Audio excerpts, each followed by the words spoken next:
Wir sind Deutschland. Nicht als flüchtige Botschaft einer ehrgeizigen Kampagne. Wir sind Deutschland. Jeder Bürger dieses Landes, jeder auf seine Weise. Aber dieses Haus, der Deutsche Bundestag, muss es auf ganz besondere Weise sein. Und er muss diesen Anspruch im Alltag einlösen.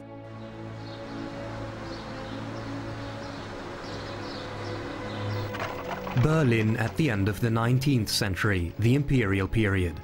Since 1871, the Germans had been living in a single German empire, an aristocratic world, but the ordinary people were not mere bystanders. The foundation stone for Germany's first parliamentary building was laid in 1884. The emperor joined in. Previously, this was the site of an aristocratic palace. The architect, Paul Wallot. He wished to create a building that was pan-German in style and not just Prussian. The construction plans. The Reichstag was completed in 1894. The German capital pulsated and burst at the seams. Here we see the very first historic film footage of the city's bustling center in the mid-1890s. The middle classes were beginning to grow in confidence. They were represented, if still inadequately, in the new parliament, an institution through which they asserted their interests. However, its architectural style also hinted at the German Empire's pretensions to global leadership. I think the original building was like architecture of any age, was a symbol of its time. And this was not a democratic symbol. It was, in a way, anticipating a kind of bombastic, imperial, authoritarian style. For the first time, Parliament ascended to the same height as the church. So in a way, it was evocative of its time. Its style was Italianate, but also very Teutonic. No expense was spared. Even the refreshment room looked like the great hall of a medieval castle, the parliamentary library and the reading room. A sitting of the Reichstag in the plenary chamber at the end of the 19th century. Das Deutsche Reich war keine parlamentarische Demokratie. The German Empire was not a parliamentary democracy, but a constitutional monarchy. And although the imperial constitution put in place by Bismarck made national unity possible, the aspirations and political commitments it articulated did not go nearly as far as what had been held out in prospect by the constitution drawn up at Frankfurt in 1848 and 1849. Das Kaiserreich Imperial Germany was politically progressive, given that it had universal, equal voting, which people did not even enjoy in the UK at that time.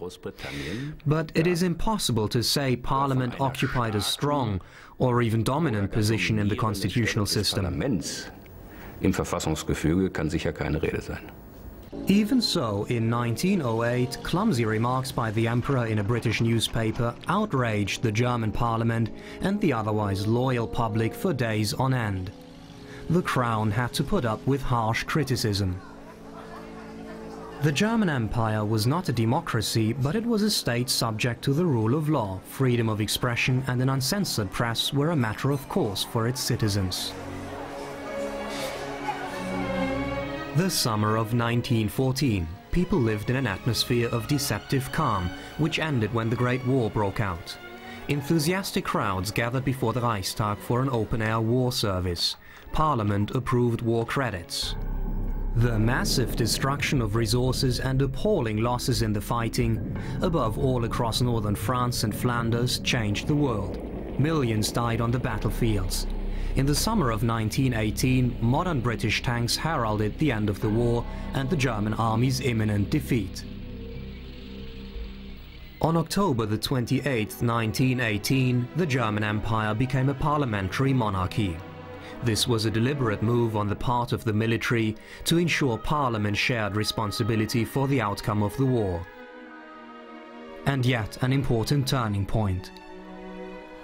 November the 9th, 1918, the Social Democrat Philipp Scheidemann proclaimed the German Republic from a window on the western side of the Reichstag, seen here in a reenactment of the scene. Subsequently, Scheidemann became the first minister-president accountable to Parliament.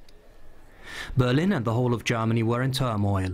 The Emperor was on his way into exile in Holland, which he reached on the morning of November the 10th. The war was over, and with it the age of the Hohenzollern monarchy as well. Crowds gathered on Unter den Linden at the center of Berlin, celebrating the peace and welcoming the Republic. Revolutionary sailors manned positions to defend the Republic. Most of them were loyal Republicans. However, a radical minority occupied the Reichstag on the evening of November the 9th. Would Germany become a parliamentary democracy or a Soviet-style dictatorship? The Spartacus uprising broke out in Berlin in early January 1919. Civil war raged in the streets as Democrats and left-wing radicals clashed. It was crushed with extreme brutality by troops loyal to the government and anti-republican Free Corps made up of disaffected war veterans. At the same time, elections were being held to the National Assembly that was to draft a new constitution. It gathered for its first sitting in Weimar's National Theatre, far away from the unrest of Berlin. On July the 31st, 1919, it adopted the democratic constitution of the Weimar Republic. 3/4 of its members were convinced Democrats. The decision to meet in Weimar was first and foremost a decision against Berlin, and secondly a decision in favor of a place that, as Friedrich Ebert once put it, was intended to signal the transition from imperialism to idealism. Signalisieren sollte. In Weimar, the Social Democrat Friedrich Ebert was elected the first president of the Republic. He knew that the new democracy would only be able to survive if all democratic forces cooperated. They dominated the National Assembly.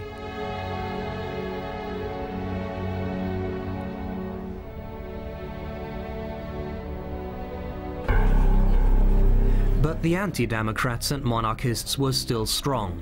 A coup was launched against the Republic on March the 13th, 1920. Brigades under the command of General Walter von Lüttwitz occupied the government quarter. It was a conspiracy from the extreme right against democracy and the Versailles Treaty, for which the Weimar democracy was blamed. Lieutenant Commander Hermann Ehrhardt later set up a secret terrorist organization.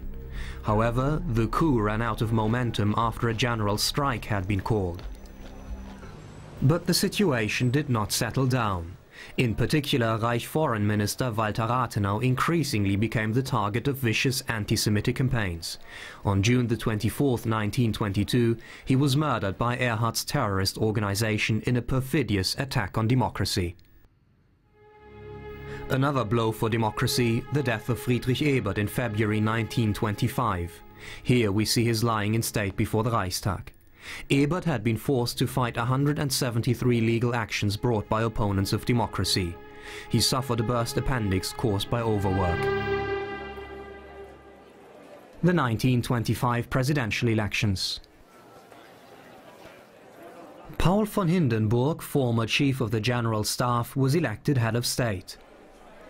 At heart still a monarchist, he agreed to serve the Republic and was sworn in on the Constitution. By now the consequences of the war had been largely overcome. What are known as the Golden Twenties began. Everyday life returned to normality. August 1929. Democracy celebrated its 10th birthday. Crowds from all over Germany flocked to Berlin in open lorries to celebrate the anniversary of the democratic constitution and the Republic. That evening, torches blazed in front of the festively illuminated Reichstag.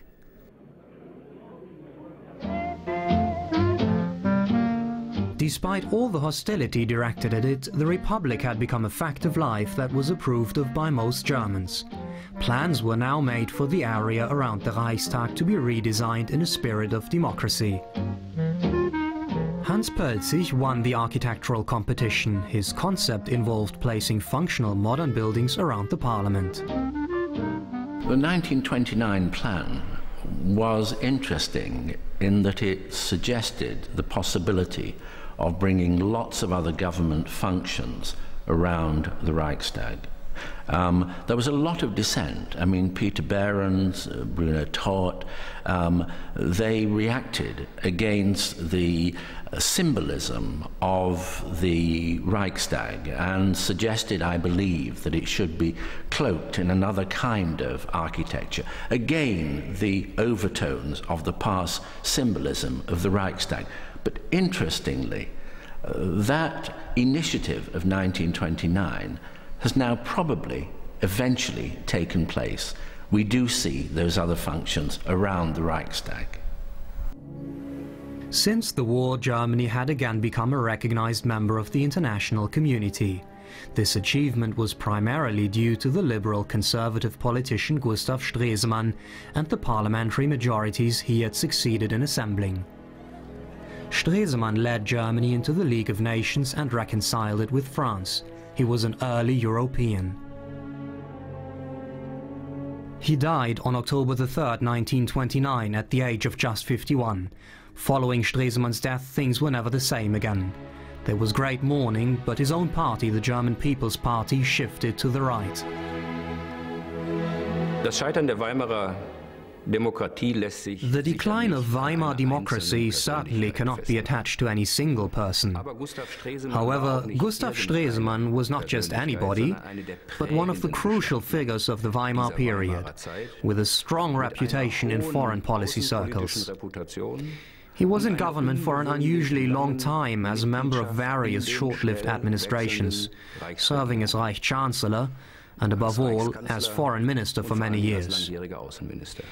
He was one of the few people with the ability to integrate, with the readiness to make compromises, something this republic generally lacked, who was promptly denounced for meeting the terms of the Versailles Treaty because he allowed himself to be guided by the realities. And the way he was viewed does illuminate one of Weimar's core problems, as a republic without republicans, or a democracy without democrats. Dieser Republik ohne Republikaner oder Demokratie ohne Demokraten deutlich. Shortly after Stresemann's death, a world economic crisis broke out with a stock market crash on Black Friday. The consequences included new unrest. Here we see street fighting between armed communists and the police in working-class districts of Berlin. After years of relative peace, there was a return of conditions akin to civil war. Nazi paramilitaries raced gangster-style through the streets of Berlin, terrorizing Jews and political opponents. Hitler's brown shirts were the greatest beneficiaries of the crisis. Joseph Goebbels, the top Nazi official in Berlin, on his way into the Reichstag. On January the 30th, 1933, Hindenburg appointed Adolf Hitler as Reich Chancellor. It was the end of Weimar democracy.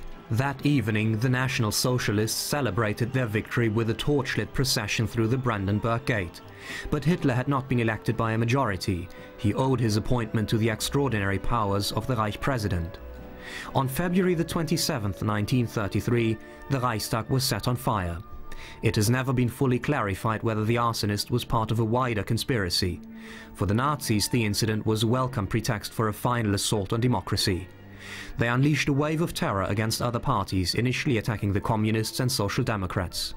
The Kroll Opera House opposite the Reichstag. At the end of March 1933, a rump parliament sitting here adopted the Enabling Act, which opened the way to Hitler's personalized dictatorship. Only the Social Democrats voted against it, but the first German democracy had been on the brink of collapse for some time. Die Weimarer Republik ist ganz sicher nicht nur The Weimar Republic most definitely did not fail just because of the determined opposition of its enemies, but also because of the inadequacies of the democratic forces.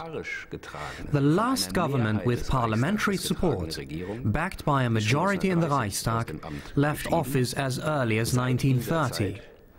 From that time on, year after year, laws debated and adopted in Parliament were supplanted to an ever greater extent with emergency decrees issued by the Reich President as the foundation of political life.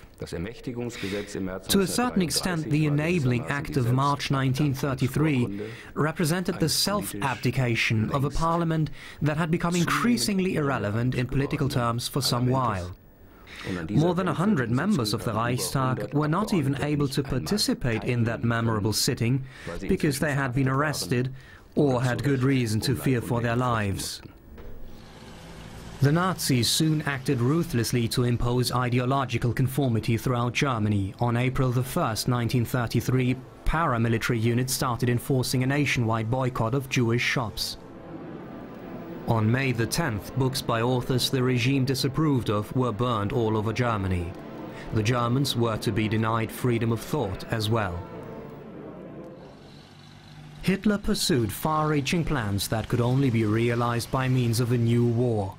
In the autumn of 1937, the decision was taken to transform Berlin. A broad avenue was to be carved out across the Tiergarten Park. The Victory Column was to be moved there from in front of the Reichstag. The goal was to remold Berlin into a future world capital known as Germania. Here we see plans by Albert Speer. The regime would be acclaimed at rallies in a gigantic hall of the German people next to the disused Reichstag.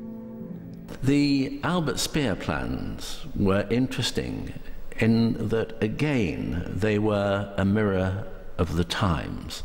So the word megalomaniac arises, is repeated, and perhaps that's expressed in the architecture. I mean, a dome nearly 300 meters diameter, audiences of 180,000. I mean, the scale is almost beyond belief, and of course it would have wiped out without a trace of the things that are now familiar in terms of the setting of the Reichstag, particularly that very important symbolic green space in front of it that's been the venue for so many historic events. Hitler's criminal megalomania sent millions of people to their deaths and reduced Germany to ruins. In mid-April 1945, Soviet units reached the fringes of Berlin. They arrived in the center a little while later. For the Soviets, the Reichstag was a highly visible symbol of the Nazi state.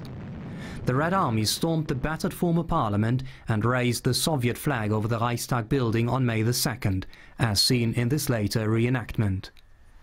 Following Germany's unconditional surrender, there was no longer a state capable of governing the country. The victorious powers took charge. In the summer, the Western powers arrived in Berlin too, but the wartime alliance against Hitler broke down over the years to come. In the night from June the 23rd to the 24th, 1948, the lights went out in the western sectors of Berlin. The Soviet Union had imposed a blockade. The Western Allies responded with a meticulously planned airlift to supply the population in a logistical exercise of unprecedented dimensions. Former enemies became allies almost overnight. The most important thing now was to ward off another dictatorship. Ihr Völker der Welt! Ihr Völker in Amerika, in England, in Frankreich, in Italien, schaut auf diese Stadt und erkennt, dass ihr diese Stadt und dieses Volk nicht preisgeben dürft, nicht preisgeben könnt. Mayor Ernst Reuter in front of the Reichstag building. In the meantime, at Herrenchiemsee Palace in Bavaria, deliberations began on Germany's future constitution. This constitution, the basic law, was to be informed by the lessons drawn from the downfall of Weimar and the terrorist regime of the Nazis. It was adopted on May the 8th, 1949 by the Parliamentary Council in Bonn. September the 7th, 1949, the first freely elected German Bundestag assembled in Bonn. Here we see Carlo Schmitt and Kurt Schumacher from the Social Democratic Party of Germany, the SPD. Konrad Adenauer from the Christian Democratic Union, the CDU, was elected the Federal Republic of Germany's first federal chancellor. Carlo Schmitt, einer der herausragenden Carlo Schmitz, one of the outstanding fathers of the Basic Law, said back then during the deliberations of the Parliamentary Council that it was not part of his understanding of himself as a democrat that a democratic order had to create the basis for its own abolition. And this sums up one of the essential lessons reflected in the Basic Law, that a modern liberal constitution also has to protect itself from its opponents. This is taken on board in numerous provisions, the most important of which is undoubtedly the completely different status of the fundamental rights. They were listed at the end of the Weimar Constitution and applied in accordance with legislation. In other words, ordinary laws determined the strength and scope of the fundamental rights. In the Basic Law, the fundamental rights come at the very beginning and are binding on all actions of the state, as well as providing the foundation for legislation. The Basic Law no longer permits emergency decrees at all. Where the government is able to issue secondary legislation, it must be founded on a statutory authorization, that is to say, the consent and participation of Parliament. There has been a fundamental rebalancing of the relationship between our constitutional organs. The position of the Bundestag, of Parliament as the only directly elected constitutional organ, has been decisively strengthened. That of the head of state has been clearly weakened. The Bundestag is not just the central constitutional organ, it is also involved in the appointment of the members of the other constitutional organs. And finally, we also have an electoral law that makes it considerably less likely that Parliament will fragment into lots of small groupings, something that would mean no viable government could be formed. Mit der Folge der Regierungsunfähigkeit jedenfalls wesentlich eindämmt. East Berlin, autumn 1949, an alternative German state was established. The German Democratic Republic, the GDR, was not founded upon the principle of free democratic elections. Its first president was Wilhelm Pieck, a veteran of the early days of the German Communist Party. The GDR claimed to be a democratic, anti-fascist state, but the leading role of the Socialist Unity Party, the SED, in the coordinated bloc of parties known as the National Front was predetermined from the very beginning. In reality, the GDR was a dictatorship governed not by its people and parliament, but by the Politburo. The East German Communists' ruthless treatment of their own population as life was reorganized along socialist lines provoked a popular uprising in the GDR on June 17, 1953. There were calls for free elections. Soviet tanks moved out onto the streets of Berlin and other East German towns at midday on June 17th. Martial law was imposed. It was the first democratic revolution in the GDR, or indeed anywhere in Soviet-controlled Europe. It was put down with violence that claimed many victims. During this period, the Reichstag building remained an admonitory symbol of German unity. The intention was for it to be restored. While work was undertaken to demolish the Reichstag building's dome in 1954, the Bundestag in Bonn deliberated on whether the Federal Republic of Germany should join the Western European Union and NATO. 1957, the reconstruction of the Reichstag building. Meanwhile, the Bundestag debated on the treaties of Rome that created the European Economic Community.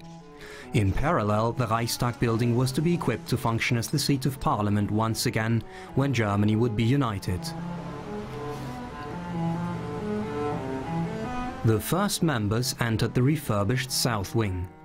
It was predominantly used for sessions of the Bundestag's committees.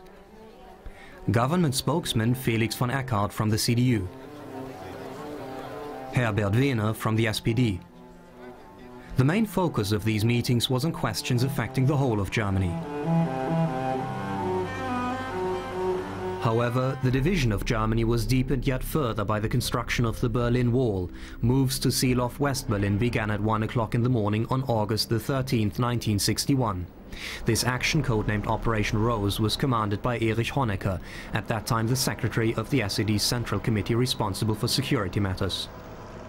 A little later, the SED regime built a concrete wall with almost 40,000 people working on its construction. For the next 28 years, it remained a deadly monument to the East German dictatorship. This inhumane barrier ran close by the Reichstag. Large demonstrations for freedom were held again on the open space at the other side of the building. East German propaganda units at the Brandenburg Gate. In June 1963, US President John F. Kennedy visited West Berlin, including the area around the Reichstag building, to mark the 15th anniversary of the Berlin airlift. More than ever, the building became a symbol of freedom during these days. A few months later, Eugen Gerstenmaier, the president of the German Bundestag, was presented with the key to the refurbished parts of the Reichstag on November the 11th, 1963. Es ist uns Deutschen nicht erlaubt, von dem, was groß ist in unserer Geschichte, oder auch von dem, was schuldhaft ist und worunter wir schwer leiden, einfach Abschied zu nehmen und es Strich drunter für erledigt zu erklären. Wir sind Schuldner und Träger dieser Geschichte in ihrer Größe und in ihrem Elend. The work on the restoration of the Reichstag building went on into the early 1970s. The whole interior was stripped. Architect Paul Baumgarten planned a restrained, functional reconfiguration. Baumgarten's plans and his model for the new plenary chamber. The president of the German Bundestag, Kai-Uwe von Hassel.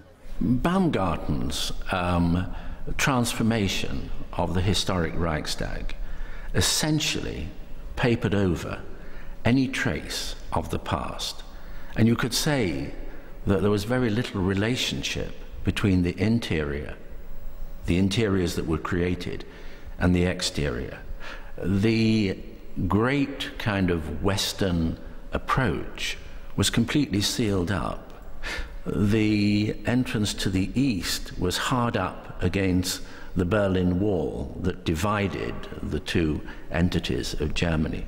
So you came in through a tiny side door, and there was no sense of occasion, and it was very much a horizontal organization. In a way, it did everything to deny the past of the original building. The Reichstag building in the early 1970s. The president of the German Bundestag, Annemarie Renger, the first woman to hold this office in the Berlin Parliamentary Building. The Reichstag building's new restaurant. The 1980s, the GDR was sliding into crisis, but the wall still separated the two parts of Berlin hermetically from each other. For some foreign tourists, it was a bizarre attraction, partly on account of its close proximity to the old parliament.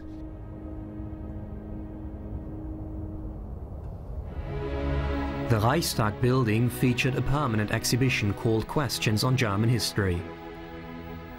Nobody had any inkling of the events that would soon unfold. November the 9th, 1989, Bornholmer Straße in Berlin. Earlier that evening, the Politburo member Günter Schabowski had inadvertently announced that the border was going to be opened. The last of more than 130 people to lose their lives along the wall had died just a few months before that. The same night at the Bundestag in Bonn.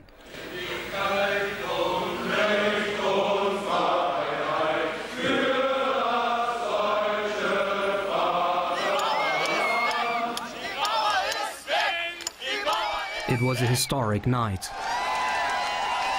Spring 1990. Following the first and only free elections in the GDR's history, negotiations were held between the Volkskammer, the GDR's parliament, and the Bundestag. August the 23rd, the GDR Volkskammer, the president of the Volkskammer, Sabine Bergmann-Pohl. Die Volkskammer erklärt den Beitritt der DDR zum Geltungsbereich des Grundgesetzes der Bundesrepublik Deutschland gemäß Artikel 23 des Grundgesetzes mit der Wirkung vom 3. Oktober 1990. The scene in front of the Reichstag building on October the 2nd, 1990.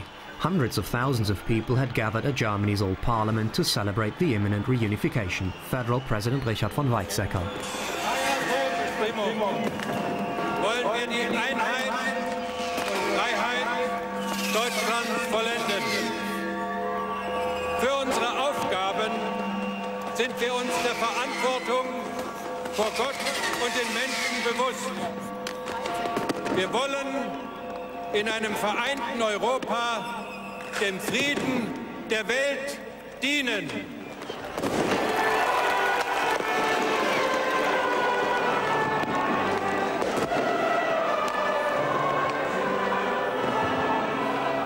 Die Wiedervereinigung Deutschlands ist eines. The reunification of Germany is one of the most wonderful and important events of the 20th century.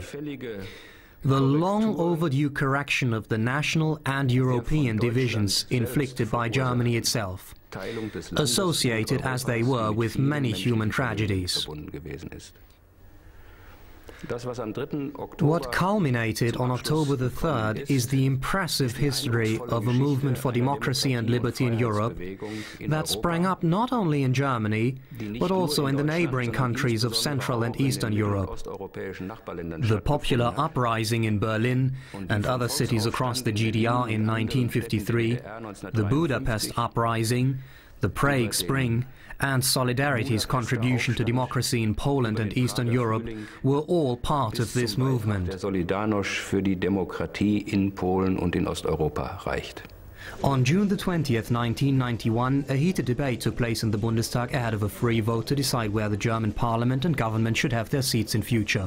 Rita Süßmuth from the CDU. Und ich möchte hier auch offen erklären, ich werde mich für Bonn entscheiden. Und ich muss Ihnen sagen, wo wären denn die Menschen in den neuen Ländern, wenn nicht hier Parlament und Regierung zukunftsweisende Entscheidungen für ganz Deutschland getroffen hätten? Former Federal Chancellor Willy Brandt pleaded passionately for Berlin. Die nicht mehr unter uns sind, brauchen sich nicht anzuhören, die Zeit der Alten sei vorbei. Die dessen aber so sicher sind oder scheinen, werden noch erfahren, dass die Geschichte diejenigen einzuholen pflegt, die ihr zu entkommen trachten. Peter Glotz from the SPD. Und an dieser Stelle möchte ich mich an Sie persönlich wenden, Herr Bundeskanzler. Machen Sie sich klar, mit dem Votum für Berlin schwenken Sie ab zum Europa der Vaterländer.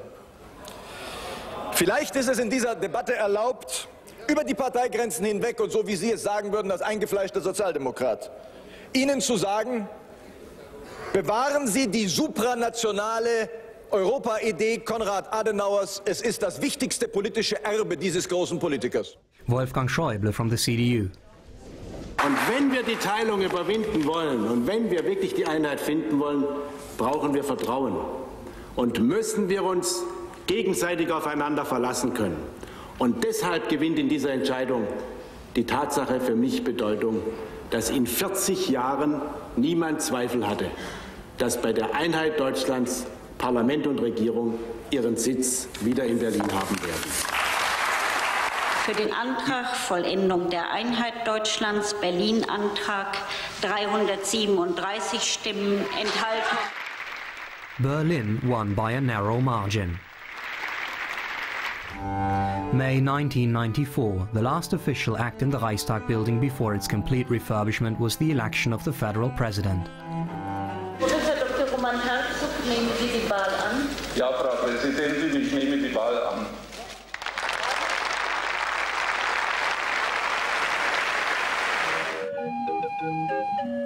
Before the restoration process commenced, the Reichstag was transformed into an artwork for a short while in the summer of 1995. The artistic duo Christo and Jean-Claude wrapped it up like a larva from which the future would emerge. Models for the new Reichstag building, Santiago Calatrava. The Dutch architects C. and P. de Bruyne. Sir Norman Foster's first design included an outsized glass canopy. The commission was awarded to Foster, but he was instructed to add a dome.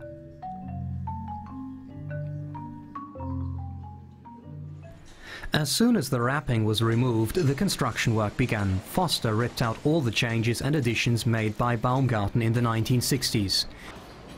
He was particularly anxious to restore the original room heights. Construction work on the dome. It is 23.5 meters high and has a diameter of 40 meters. September the 18th, 1997. The topping out ceremony was celebrated on the bare ribs of the dome structure. In the meantime, work continued in the plenary chamber. It was to be twice as large as Wallott's original version of 1894. The President of the German Bundestag, Rita Süssmuth.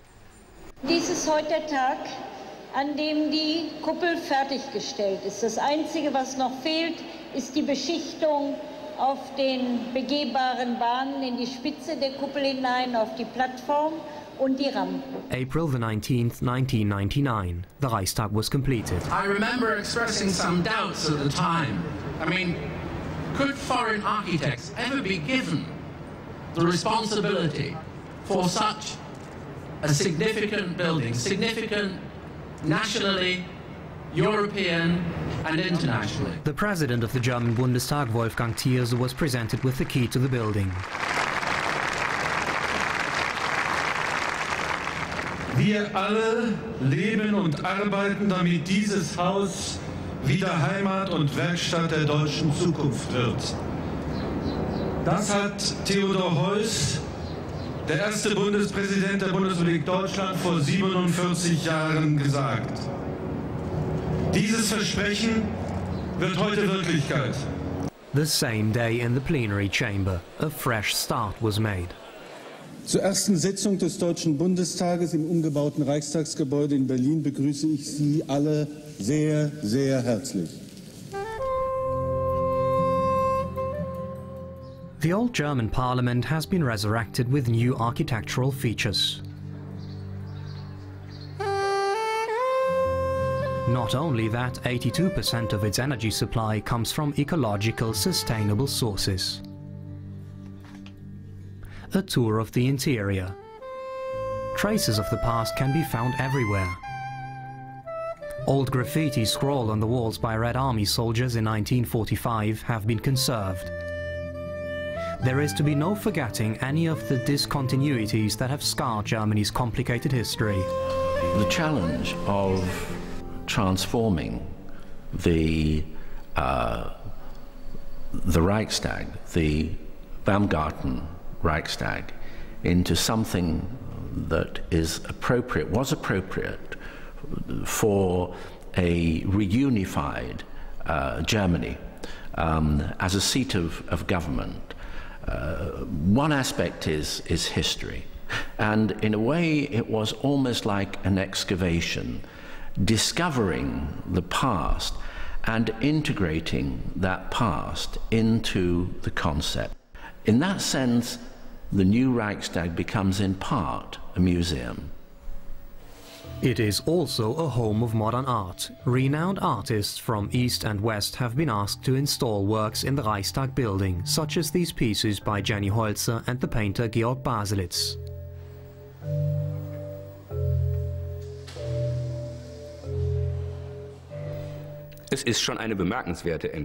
It was, in fact, a remarkable decision to fill the parliamentary building with contemporary art as well. However, there was nothing accidental about this decision. Rather, it was intended to draw attention to the fact that the political work done in our country and in this parliament not only has legal foundations, but a cultural background as well. And that is why the emphatic way the association between politics and culture has been highlighted is also evidence of a changed sense of identity.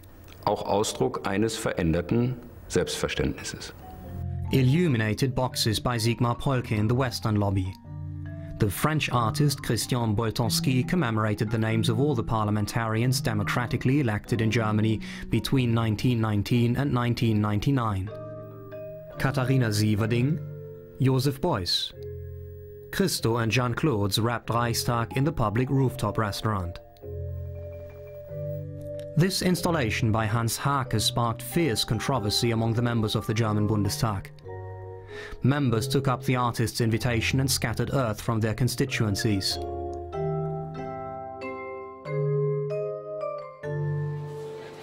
Norman Foster's transparent dome for the Reichstag building is now one of the German capital's biggest tourist attractions. Here, Parliament becomes a visible presence. The relationship of the body politic and the public, the creation of public space, the ability to look down into the chamber, to create that connection through transparency, through views. So in a way, a reinvention of the relationship between the decision-making, the politicians, and society whom they serve. All of that is expressed in the architecture and the processional route from the ground, through the building, and eventually to the public spaces on the roof. The new Reichstag building embodies democracy in a built form. The architecture also makes a very clear statement: Parliament is the supreme power in the German state. Was ein politisches System als Demokratie qualifiziert, ist nicht die Existenz einer Regierung, sondern die Existenz eines Parlaments und seine gefestigte Rolle im Verfassungsgefüge wie in der politischen Realität.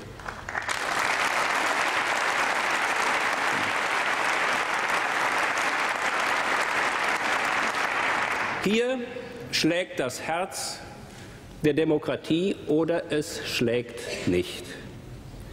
Das Parlament ist im Übrigen nicht Vollzugsorgan der Bundesregierung, sondern umgekehrt Auftraggeber.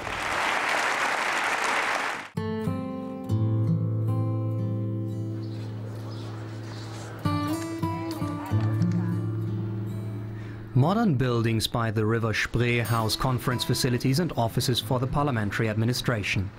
This is where most of the hands-on day-to-day work on which the Bundestag depends is done. These buildings are intentionally located in public spaces where they are approachable to all. They have become part of Berlin's lively cityscape, and this too reflects a democratic way of thinking, just like the concept of the transparent dome.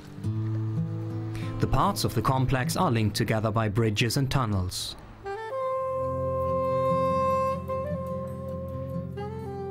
The specialist parliamentary committees, most of which have a remit mirroring the competences of a particular federal ministry, meet here. It would not be possible for Parliament to perform its functions properly without their thorough, detailed examination of policy issues. Here you can find the Bundestag's large specialist library, its research services, its parliamentary archives, the parliamentary documentation service and members' offices. Some things may be bigger than they once were in Bonn, but the everyday life of Parliament has stayed much the same. Das meiste ist erstaunlicherweise ganz genauso. Amazingly, most things are exactly as they were in Bonn. But the city is different, of course. It is not just much bigger, it is much more lively as well. It has far more alternatives to offer. The second of what I see as the really big changes to the environment in which the German Bundestag does its business is the truly explosive multiplication of both media representatives and representatives of lobby groups in Berlin. These days, they are present in such numbers here that, statistically speaking, the parliamentarians have ended up as a remarkably small minority in comparison. Bemerkenswert kleinen Minderheit geraten sind. The Bundestag has conducted important debates and taken significant decisions since its move to the Reichstag building, as in 1999 when it voted to create a memorial to the murdered Jews of Europe in Berlin. Debates have also been held on the terror attacks of September the 11th, 2001, the missions abroad carried out by Germany's armed forces, the European constitutional process and measures to stabilize the financial markets. Both in Bonn and in Berlin, the German parliament has earned its credentials as the forum for a vibrant democracy.